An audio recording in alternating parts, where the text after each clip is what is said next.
આગામી તારીખ 12 નવેમ્બરથી ગિરનારની લીલી પરિક્રમા શરૂ થવાની છે, ત્યારે આ પરિક્રમામાં લાખોની સંખ્યામાં શ્રદ્ધાળુઓ પુણ્યનું ભાથું બાંધવા આવે છે। પરિક્રમામાં આવનારા પરિક્રમાર્થીઓને કોઈ પણ પ્રકારની સુરક્ષા અને સુવિધાને લઈ અગવડતા ન પડે તે માટે પોલીસ અને વહીવટીતંત્ર દ્વારા તૈયારી શરૂ કરી દેવામાં આવી છે। લીલી પરિક્રમા માટે કાયદો અને વ્યવસ્થા અને સુરક્ષા જળવાઈ રહે તે માટેની તમામ તૈયારીઓ કરવામાં આવી છે। ગિરનારમાં 36 કિલોમીટરમાં પાવનકારી પરિક્રમા શરૂ થનાર છે। દર વર્ષની જેમ આ વર્ષે પણ લાખોની સંખ્યામાં ભાવિકો પધારશે। કાયદો વ્યવસ્થા અને સુરક્ષા જળવાઈ રહે તે માટે પોલીસ તંત્રએ કમર કસી છે। જૂનાગઢ શહેર અને ભવનાથ વિસ્તાર પરિક્રમાના રૂટ પર પોલીસ દ્વારા પેટ્રોલિંગ કરવામાં આવ્યું હતું, તો બીજી તરફ આગામી 9 નવેમ્બરે સંતો મહંતો વન વિભાગના અધિકારીઓ પરિક્રમા રૂટનું ચેકિંગ કરશે।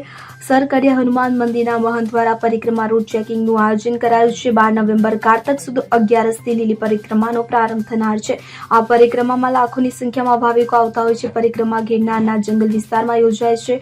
36 કિમીની આ પરિક્રમાનો માર્ગ કાચો હોય છે। આ વર્ષે વરસાદ વધુ પડવાને કારણે રસ્તાઓ ખરાબ થયા હતા, જો કે તંત્ર દ્વારા રિપેરિંગ કરવાની કામગીરી પણ શરૂ કરી દેવામાં આવી હતી। તંત્ર દ્વારા રસ્તા રિપેરને લઈને થયેલી કામગીરી બાદ પરિક્રમા રૂટનું ચેકિંગ કરવામાં આવે છે। Bureau report CN24 news. હવે જુઓ દેશ દુનિયાની તમામ ખબરો તમારી આંગળીના ટેરવે। ઉઠાવો મોબાઈલ અને Google Play Store પરથી ડાઉનલોડ કરો અમારી CN24 ન્યૂઝ મોબાઈલ એપ।